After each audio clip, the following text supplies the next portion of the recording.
মাল কার? ভাই আমি জানি না কইবি নাকি বরি দিমু? ভাই কইতাছি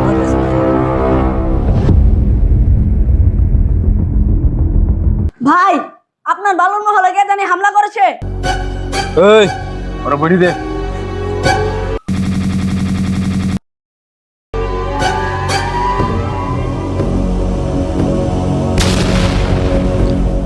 তুই বাচ্চা আছস, আজ থেকে আমার টিমে কাজ করবি। এই ওর সাথে করে নিয়ে আয়।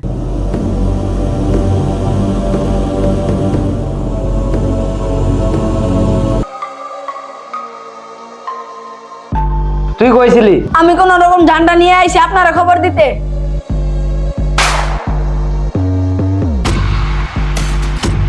নরমাল লোক দিয়ে কাজ হবো না। এই যে এমকে রে খবর লাগা। ভাই আমার ডাকছিলেন? আমার হাতে তো ভাই সময় কম, যা বলবেন একটু চালু করে বলেন, আমার আবার অন্য জায়গায় যাইতে হইব। বাইরে সময় দেখাস, জায়গায় জায়গায় ভয়রা দিমু, রাইতে ঘুমাইতেও পারবি না। ঠিক আছে তাহলে চললাম আমি। ওই আইসোস আমার কথাই, যাবি আমার কথাই। আগে বল কার এত বড় সাহস আমার মালে হাত দিছে?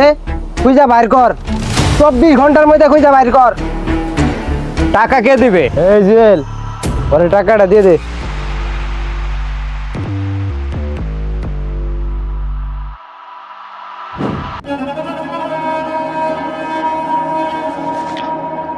ভাই এমকে তো আগে লগে হাত মিলাইছে। করতেছি আরিয়ান, ঠিক আছে। বাবু মাস্তান আমাকে চান্দার অফার করেছে তার ব্যবসা টিকিয়ে রাখার জন্য। এখন আমি আপনার কাছে আসলাম, আপনি যদি আমাকে কিছু হাদিয়া দেন তাহলে আমি তাকে ভিতরে ঢুকানোর ব্যবস্থা করব। ঠিক আছে এমকে, আমি আমার ম্যানেজারকে বলে দিতেছি, আপনি ম্যানেজারের সাথে দেখা করে যান। ওকে তাহলে এখন আমি আসি।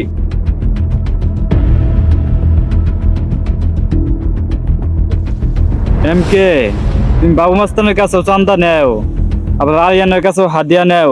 হাদিয়া তোমার পিছন দিয়ে ভরে দিমু। সব রেডি কর, এখন তাণ্ডব চলবো।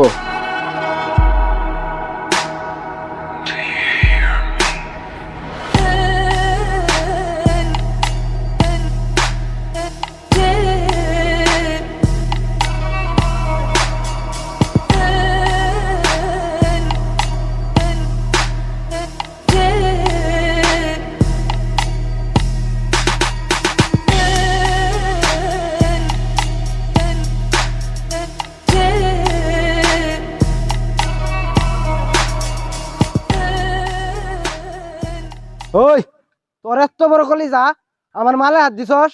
তোর কলিজা আমি টাইন না ছিড়ালাম। আই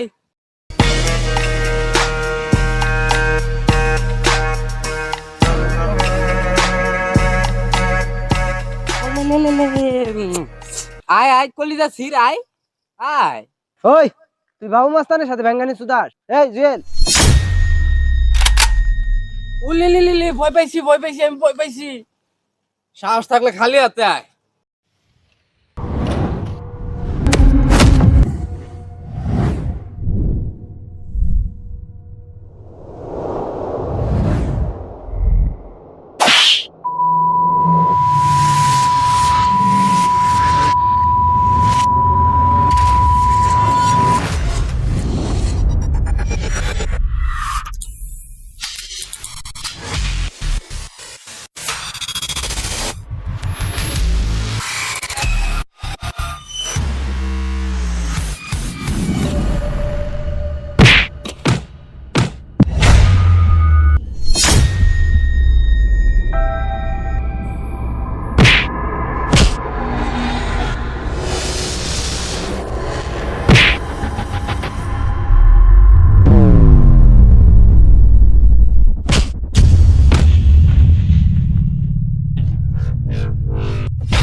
ভাই বাবু মাস্তান তো শেষ। ও আচ্ছা, আমি তো ভেবেছিলাম আরিয়ান শুধু গারো পাহাড়ের রাজত্ব করবে, এখন দেখি না, বিষয়টা পুরো ভিন্ন।